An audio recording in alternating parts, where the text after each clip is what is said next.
Po, mga kababayan, ma'am sir, this is Jam, the Filipino channel. Ang inyong pong lingkod sa today is July 24, 2026. At tayo ngayon ay papunta dyan yan sa Laber Dad Christian College Christian College. So it's sa barangay 138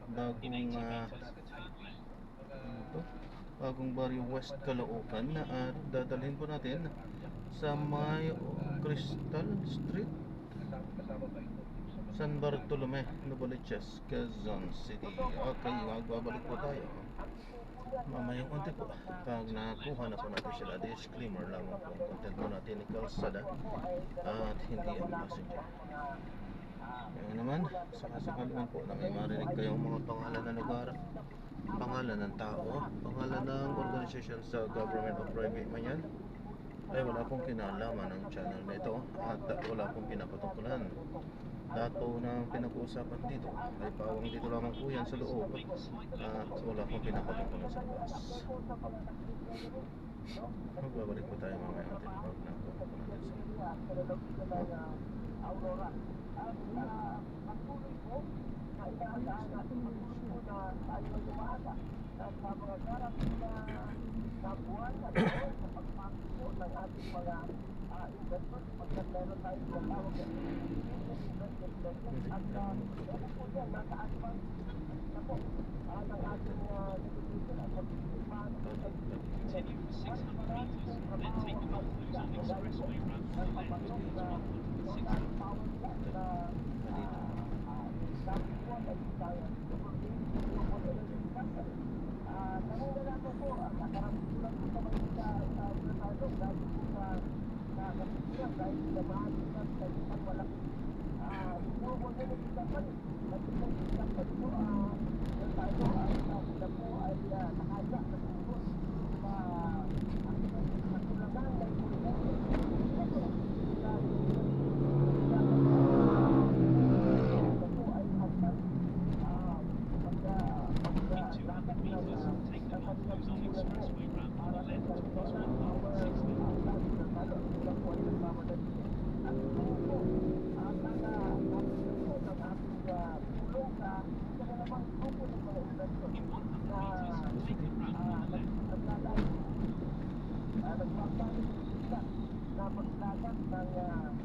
Panatilihing masaya ang paglilibang sa magtakda na oras at limitangan ng gastos sa paglalaro. Huwag magsugal kung nalulungkot. Huwag hayaang makasira ng buhay at pamilya. Para sa impormasyon tungkol sa responsible gaming, bisitahin ang www.mango.ca. Isang mensahe mula sa Mango. Gambling is for 21 years old and above only. Gambling can be addictive. No limit love. Upang labanan ang pagdami ng mga illegal na online gaming site, inilunsad ng Passport ang Passport Guarantees website na naglalaman ng listahan ng mga lehitimong gaming provider.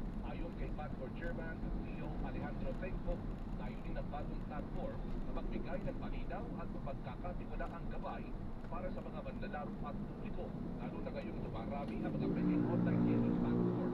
Magtungo sa www.passport.ph/passport-guarantee para sa listahan ng mga lehitimong platform na nasa ilalim ng regulasyon ng platform. Paalaala ni Tengco, ang mga illegal online gaming site ay nagdudulot ng panganib at sinisira ang tiwala ng publiko, dahilan para mawala ng nakikita ang gobyerno. Para hindi mauli sa mga balita sa mga social media accounts ng Super Radio DZBB. Mag-subscribe sa aming YouTube channel at i-follow kami sa Facebook, TikTok at X. Hanapin lamang ng Super Radio DZBB para makita ang aming mga official social media account. Tutok na para sa mga balitang tama at totoo, mga kapuso.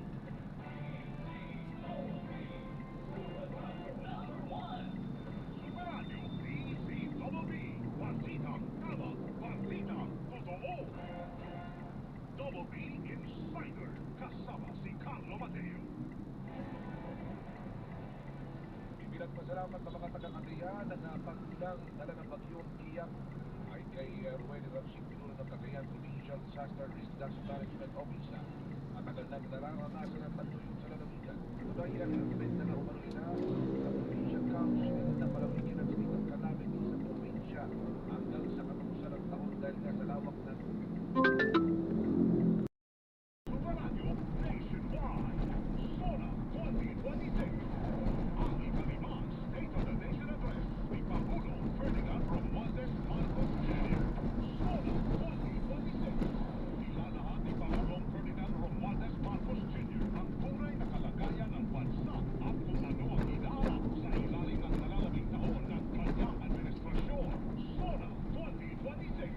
Live na live sa DZBB at Super Radio Nationwide. Sa pakikipagtulungan ng GMA News, GMA Public Affairs, GMA News Online at GMA Regional TV.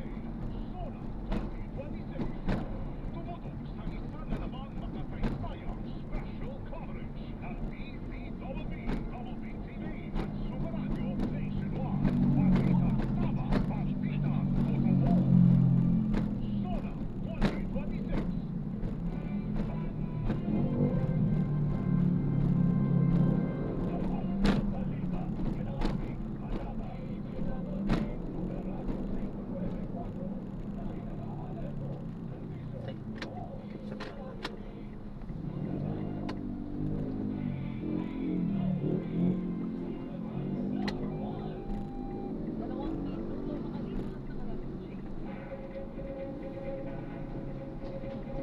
Hatid sa inyo ng GMA. Super Radio DZBB. Narito ang Super Balita sa Gabi. Super Balita sa Gabi. In 90 meters, keep right at the expressway towards 160 in Ang Super Balita sa Gabi.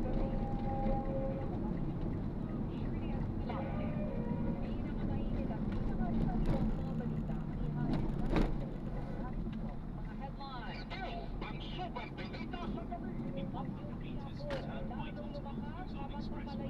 sa Babuyan Island. Inaasahang lalabas sa bansa ngayong gabi o bukas ng umaga. Halaga ng piso kontra dolyar bumagsak sa pinakamababang level na 61 pesos and 84 centavos kada dolyar. 6 hanggang 7 piso kada litro na presyo sa diesel sa minimum taas sa litro sa litro.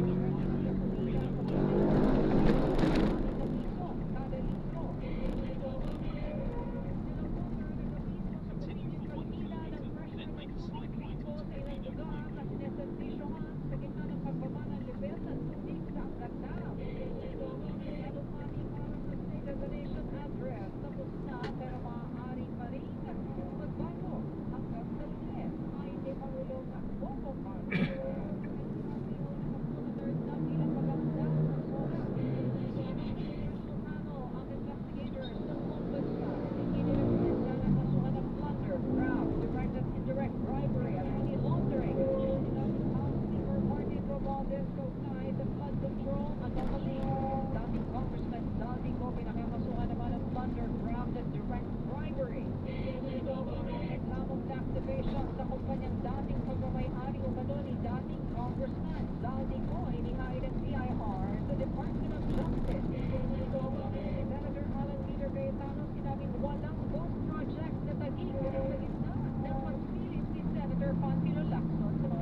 dagdag na seguridad dahil sa mga death threats sa senadora. Janice Pinto-Soler, pinatulang guilty ng Sandigan Bayan sa kasong graft and malversation of public funds and falsification of public documents. Kaugnayan ng Ghost Project na ginamit ang regular sa mga pondo ng Department of Agrarian Reform. Amerika, inanunsyang papatawan ng panibagong 12.5% na tarifa ang mga inaangkat nilang produkto sa Pilipinas. Unsod ng kabibuan umano ng Pilipinas na magpatupad ng mga hakbang para pigilan ang pagpasok ng mga produktong gawa sa forced labor. Mga barko ng Pilipinas muling nakaranas ang serye ng mga water cannon attack mula sa mga barko ng China malapit sa Bao de Masiglo ngayong araw.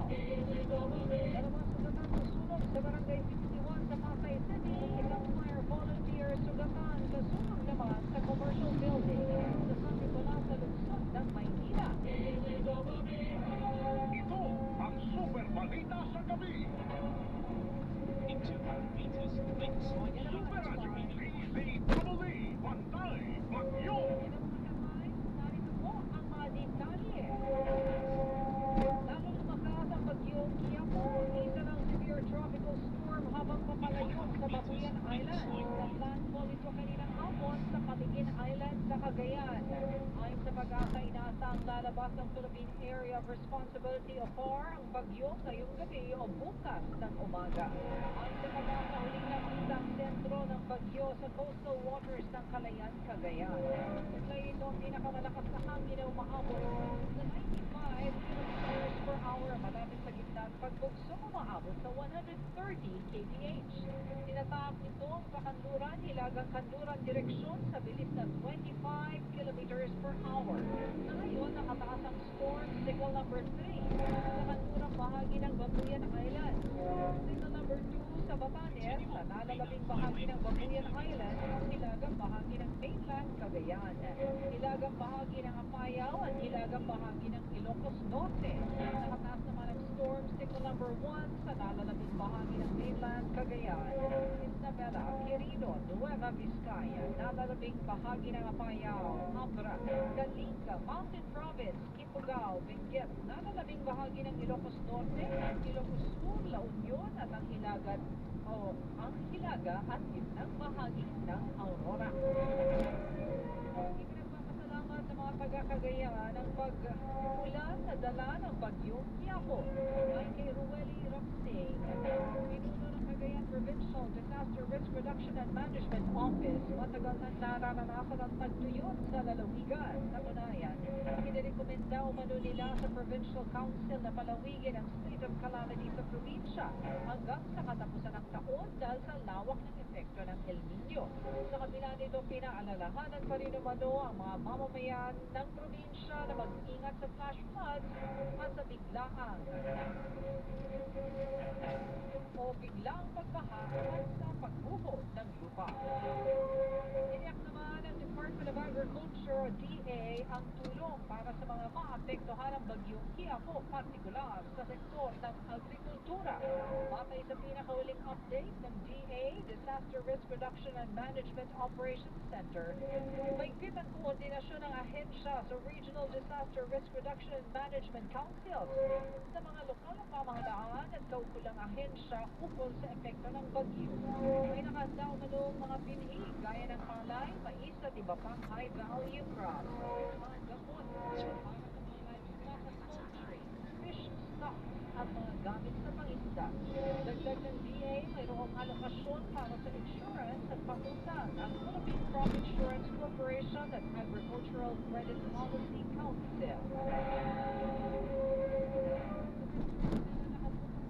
Tauhan ng DPWH sa mga lansangan na karaniwang nalulubog sa baha tuwing may matinding pag-ulan. Nabilang dito ang nasa Aura hanggang Ayala Boulevard sa Maynila. Yan din ang Araneta Avenue patungong Caliraya Street sa Quezon City na karaniwang lubog sa baha matapos ang malakas na pag-ulan. Dahil sa ginawang disilting, declogging at clearing operation, hanggang gutter lamang ang baha na naranasan sa ilang kanto. Sinabi ng DPWH na mabilis din ang pagbuka ng baha lalo na noong naalis na kaninalog na basura sa mga drainage. Super Balita sa gabi. Sumadsad sa panibagong all-time low ang halaga ng piso kontra dolyar ngayong araw. Sa 61 pesos at 84 centavos kontra dolyar. At record low na 61 pesos at 75 centavos. Nagsalak.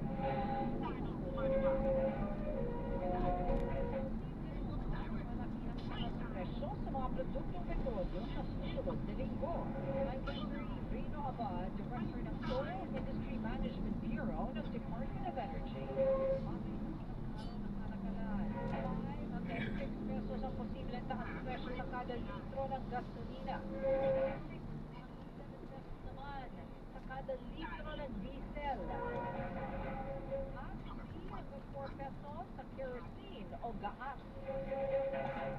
Posibleng lumaki pa o manong inaasahang taas presyo batay sa resulta ng kalakalan ngayong araw. Ngayon, nasa $87 ang kada bariles ang Dubai crude mula sa average na $77 noong nakaraang linggo. Gayunman, bumabagal na naman ang pagtaas ng presyo ng mga produktong petrolyo.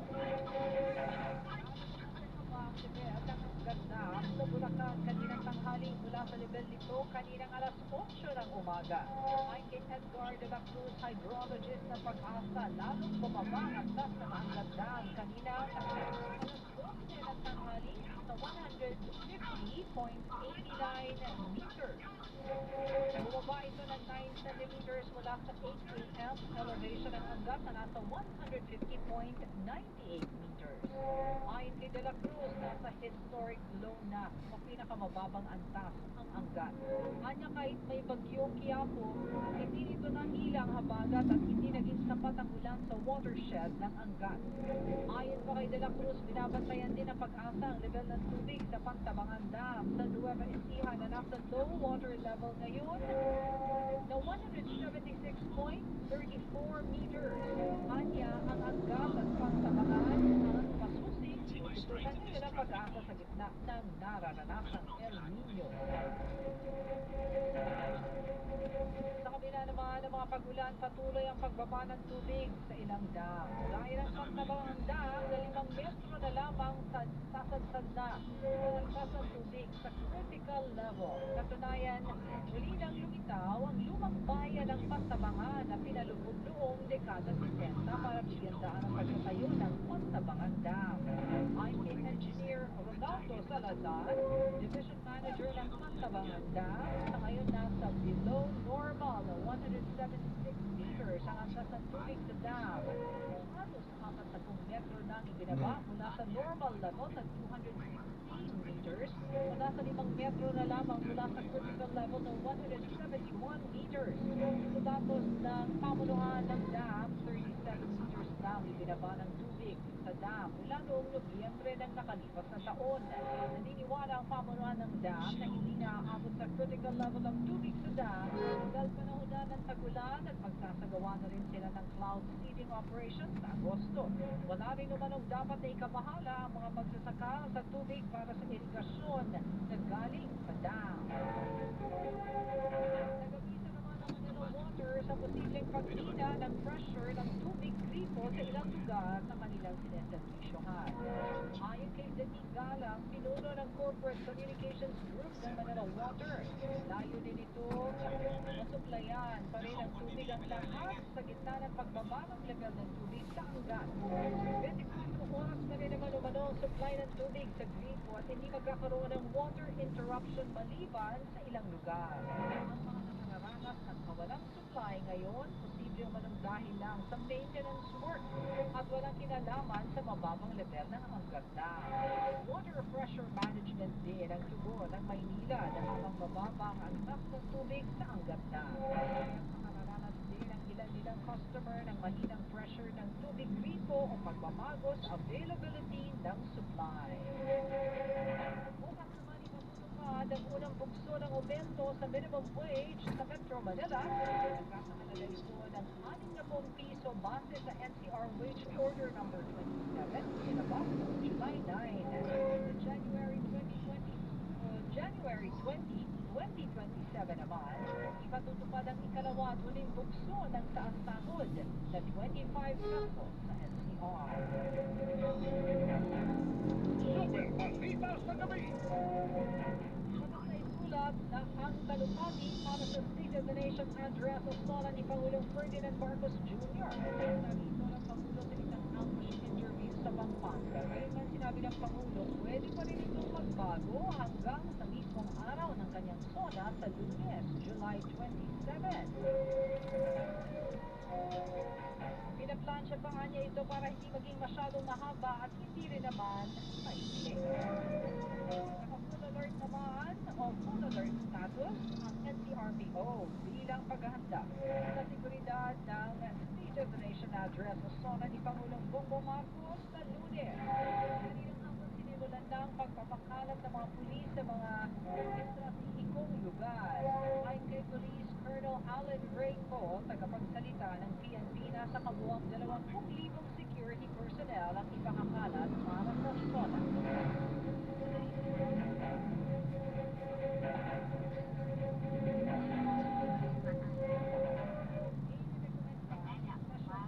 Ang investigators ng Ombudsman kasuhan ng plunder, graft, direct at indirect bribery at money laundering si dating House Speaker Martin Romualdez.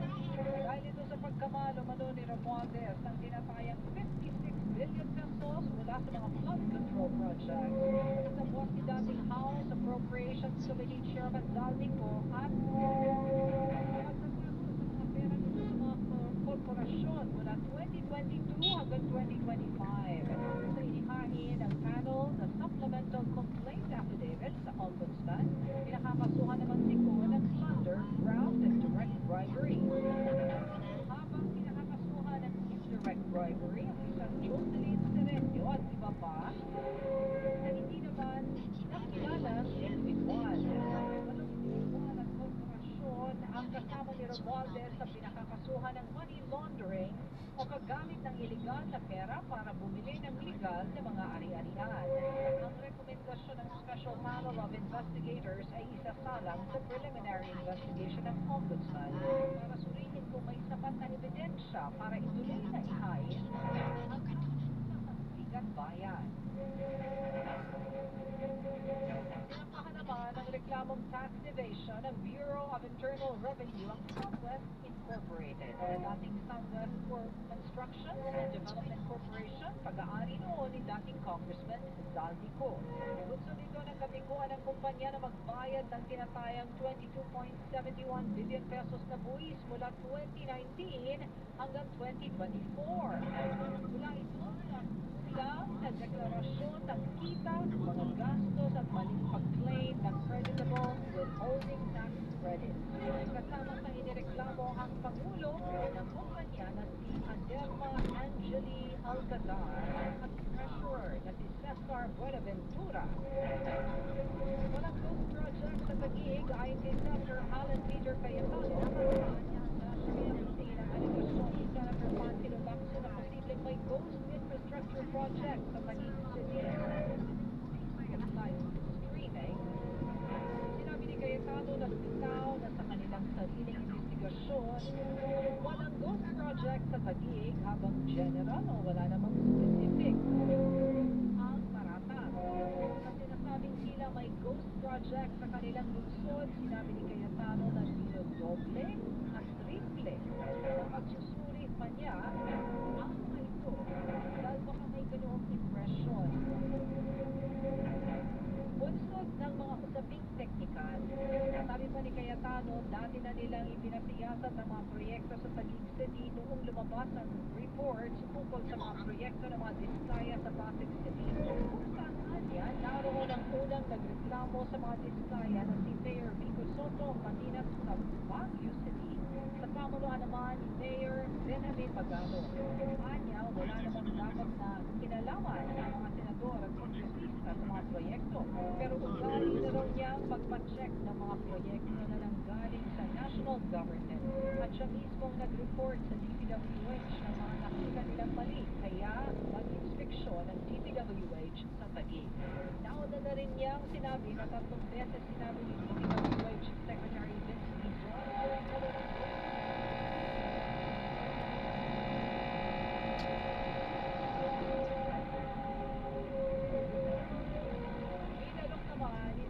President Sherwin Gatchalian si Senator Risa Hontiveros ng dagdag na seguridad. Yan ay matapos na ulanin ng death threats ni Hontiveros sa kanyang social media account. Ayon kay Gatchalian, tinawagan niya si Hontiveros subalit hindi pa ito humingi ng dagdag na seguridad. Ulian niya silang nakaranas si Hontiveros ng mga pagbabanta sa buhay nang imbestigahan nila ang mga pogo. Sinabi ni Gatchalian na sa ngayon wala namang ibang senador na nakatatanggap ng mga pagbabanta. Kung naisumano ng mga senador ng dagdag na seguridad, maaari silang makipag-ugnayan sa PNP o sa NBI. Super Balita sa Pag gabi. ganito sinusundan talaga. 21 minuto makalipas ang alas 10. Kayo po nakikinig sa Super Balita sa gabi. Ang Super Balita sa gabi, lunes hanggang Biyernes, alas 10 hanggang alas 10:30 ng gabi, mapapakinggan sa Cebu, Davao, Iloilo sa pamamagitan ng pamamagitan ng Facebook. Dapat totoo. Super Radio, DZBB, Balitang Tama, Balitang Totoo.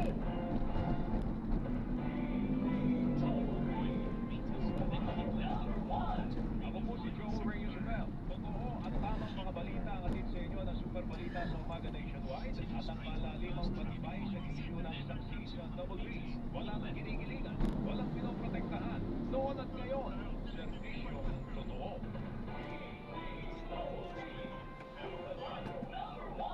Mercury Drug, 24 oras sa mga piling lugar. Mercury Drug, tumutulong para sa kalusugan ng bayan. Para sa iba pang impormasyon ng kanilang serbisyo, bisitahin ang website www.mercurydrug.com.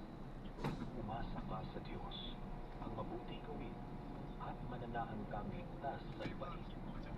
Kay Yahweh mo hanapin ang kaligayahan, at ang pangarap mo'y iyong makakamtan. Mga awit, Kabanata 37, talata 3 at 4. Ang mabuting balita ay hatid sa inyo ng MX3. Mag MX3 araw-araw para MXtraordinary. Mercury Drug, 24 oras sa mga piling lugar. Mercury Drug, tumutulong para sa kalusugan ng bayan. Para sa iba pang impormasyon ng kanilang serbisyo, bisitahin ang website www.mercurydrug.com.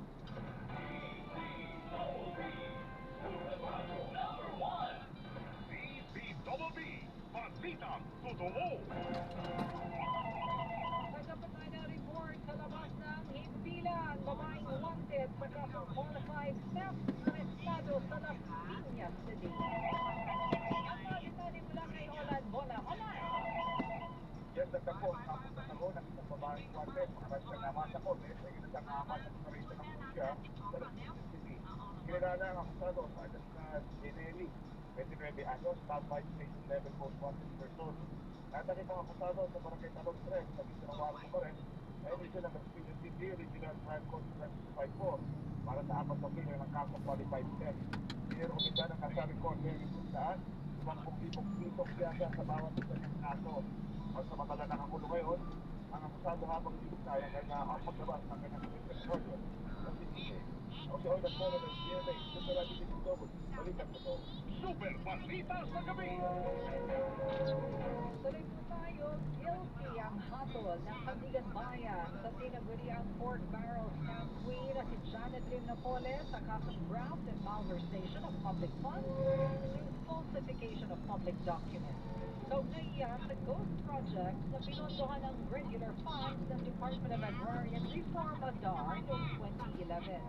Nahatol ng Sandigan Bayan 6th Division, ibinabang parusang pagkakakulong mula 12 hanggang 15 years para sa bawat bilang ng 10 counts ng graft, habang 17 hanggang 20 years sa bawat bilang ng 10 counts ng malversation. Pinagbabayad din siya ng 5 milyong pisong multa sa bawat bilang. Ibinabang hatol sa pamamagitan ng video conference habang naka-video conference din si Napoles na ngayon ay nakakulong sa Correctional Institution for Women sa Mandaluyong. Mapatawa naman ng Amerika ng panibagong 12.5% na tarifa ang mga inaangkat nilang produkto sa Pilipinas. Bunsod yan ang umano'y kabiguan ng Pilipinas na ipatupad ang hakbang para pigilan ang pagpasok ng mga produktong gawa ng forced Labor. Inanunsyo ito ng Office of the United States Trade Representative kasunod ng ilang buwang investigasyon. Philippine Ambassador to the United States, Jose Manuel Romualdez, muling makikipagnegosasyon ng Pilipinas kaugnay nito. Muli naman tinarget ng water cannon ng China Coast Guard ang mga barko ng Bureau of Fisheries and Aquatic Resources o BIFAR at ng Philippine Coast Guard o BCG sa West Philippine Sea ngayong araw. Maghahatid lang sana ng tulong sa mga mangingisda sa Baho de Masinloc ang BRP Cape San Agustin ng Coast Guard at ang BRP Datu Camailo at BRP Datu Paluhino ng Coast Guard nang bombahin sila ng tubig ng China Coast Guard. Umabot pa sa puntong 7 metro na lamang ang pagitan ng barko ng China Coast Guard at ng BRP Datu Paluhino. Monitor rin ng Coast Guard ang paghila ng lubid ng isang Chinese maritime militia vessel 100 metro lang mula sa BRP Datu Sumakwal ng BIFAR.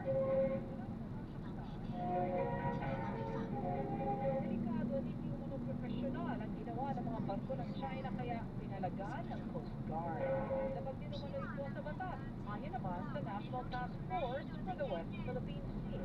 Kahapon, inuun pa rin ang tubig ng China Coast Guard ang BRP Datu Lumangsil.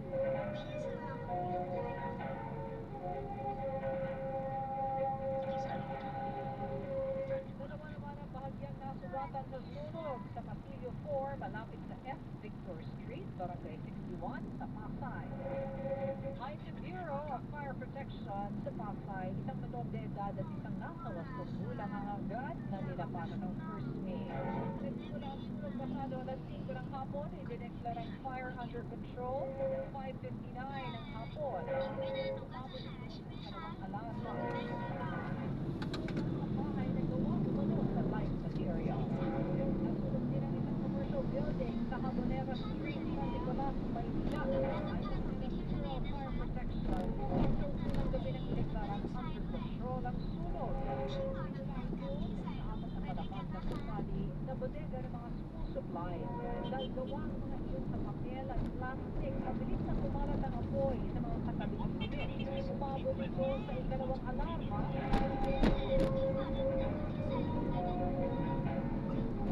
May isang umanong fire volunteer ang isinugod sa ospital at kailangan hingin ang ulo matapos na tamaan ng nozzle ng hose. Super Balita sa gabi! Balikan na natin ang mga headlines. Habang mamalayo sa Babuyan Island, asahang lalabas ng bansa ngayong gabi o bukas ng umaga. Halaga ng piso kontra donya bumagsak na pinakamababang level na 61 pesos at 84 centavos kada dolyar. Ani magkano 7 piso kada litro na taas presyo ng diesel, posibleng matupad sa susunod na linggo. Presyo ng gasolina posibleng tumaas ng 5 hanggang 6 na piso kada litro. Hello Water at Maynila, nag-abiso sa posibleng paghina ng pressure ng tubig gripo sa ilang lugar na sineservisyohan sa gitna ng pagbaba ng level ng tubig hanggang down.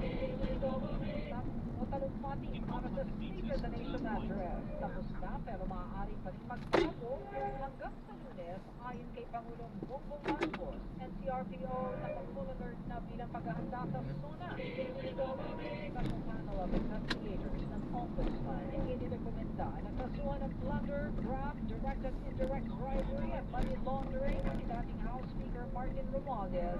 Kaugnay sa flood control anomaly, dating Congressman Lau Lico pinakakasuhan naman ng plunder, graft at direct bribery. Reklamong activation sa kumpanyang dating pagmamayari umano si dating Congressman Lau Lico inihain ng BIR sa Department of Justice.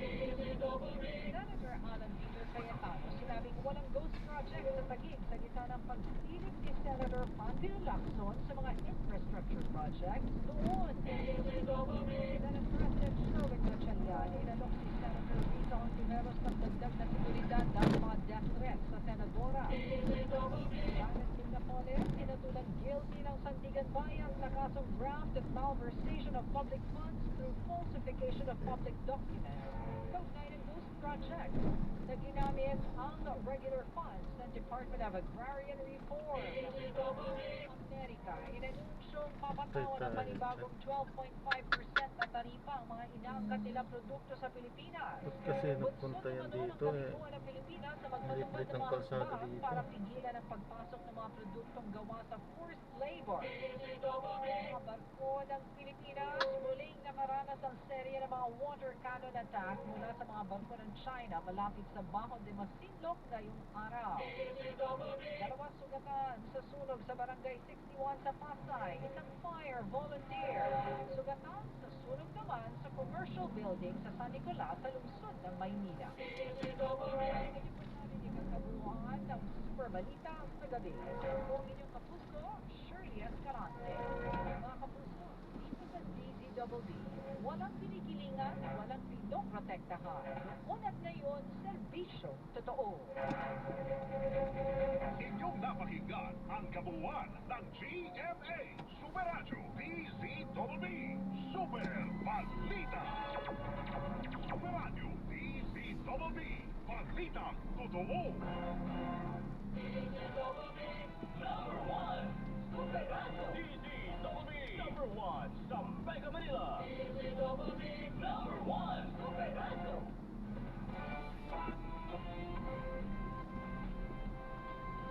Dapat sa balita, kinaming panata. DZWB Super Radio 594. Lagi nakahalego, serbisyo totoo. DZWB Super Radio.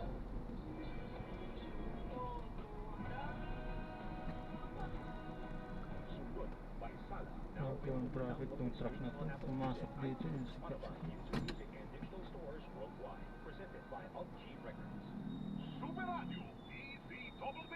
Walang iwanan sa pagbabalita ng tama sikat at ng totoo. kalsada. Sa ika-27 ng buwang kasalukuyan, tumutok sa isa na namang special coverage ng DZWB, Double B TV at Super Radio nationwide. SONA 2026. Ang ikalimang State of the Nation Address ni Pangulong Ferdinand Romualdez Marcos Jr.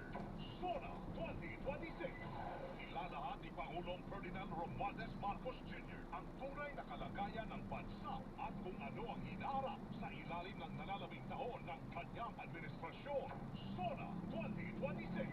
Live na live sa DZWB at Super Radio nationwide. Sa pakikipagtulungan ng GMA News, GMA Public Affairs, GMA News Online at GMA Regional TV. SONA 2026. Tumutok sa isa na namang makasaysayang special coverage ng DZWB, Double B TV at Super Radio nationwide. Balitang tama, balitang totoo. SONA 2026. Para hindi mahuli sa mga balita, sundan ang mga social media account ng Super Radio DZWB. Mag-subscribe sa aming YouTube channel at i-follow kami sa Facebook, TikTok at X. Hanapin lamang ang Super Radio DZWB para makita ang aming mga official social media account. Tutok na para sa mga balitang tama at totoo, mga kapuso.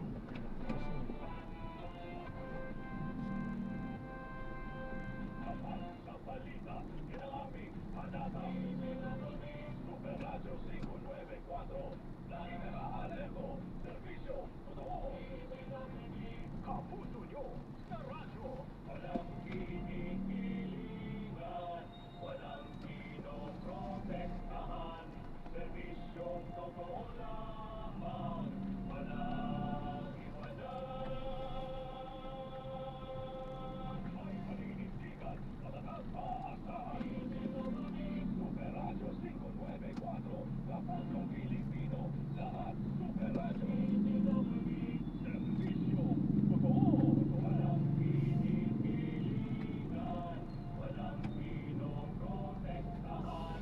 Serbisyong totoo lamang, walang iwanan. DZWB Super Radio.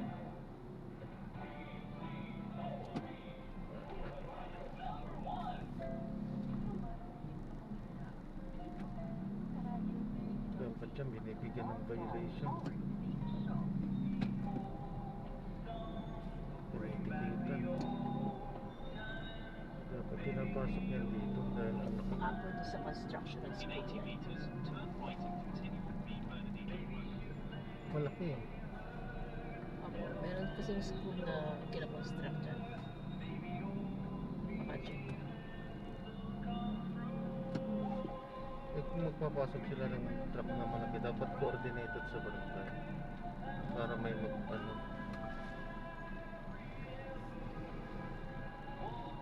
Dito mga elf lang.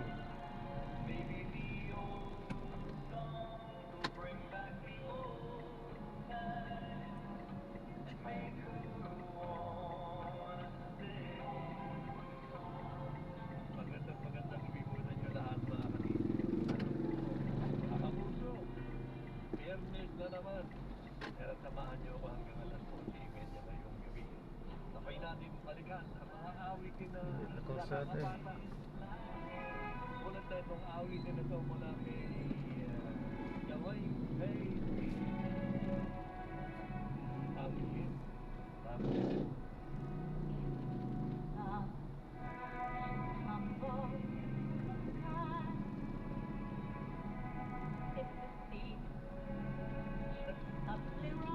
In 40 meters, turn right and continue on the same road.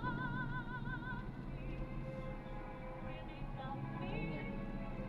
Yan sila sa construction. Ayun na. Nasa ito na nag-aayos. Dapat yan bago sila pumasok, mag-ano muna ng tao dito. Gabi na kasi. Kaya wala sila. Kasi hindi talaga po pwedeng ano, may kasalubong yan, ang laki. Right onto Jane Street.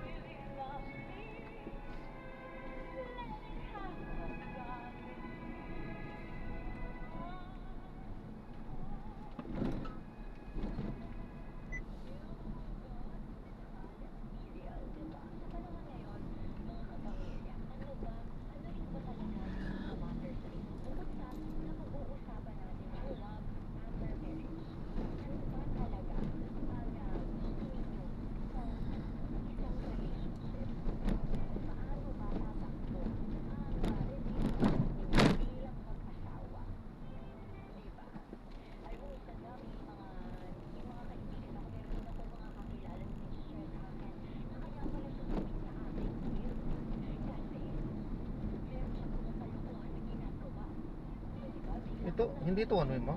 Hindi po.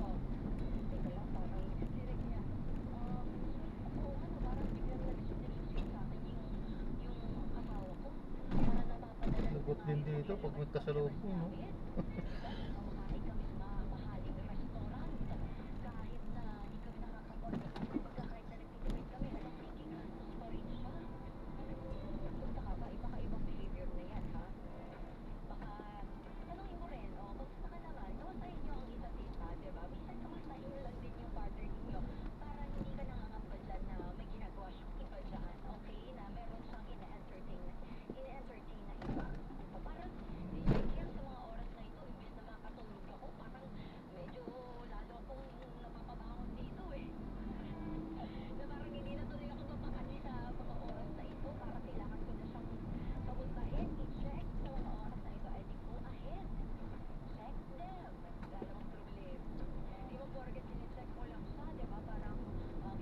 In 80 meters, turn right onto Jane Street. In 40 meters, turn right.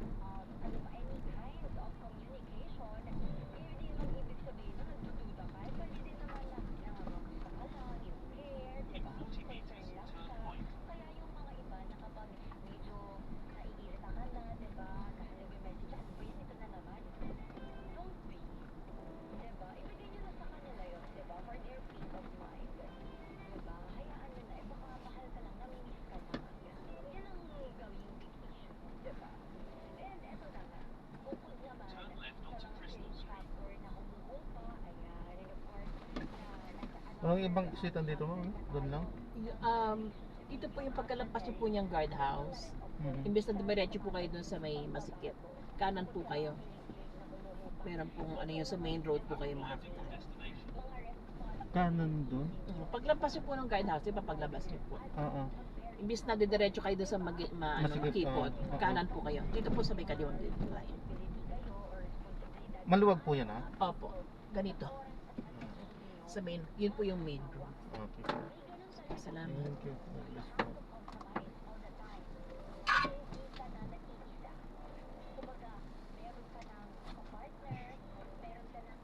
Hindi naman to one way na ma'am? Sige po.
Ayan. I-drop na natin sila. Maraming salamat po sa panonood. Hanggang sa muli, ingat. God bless. Paalam po.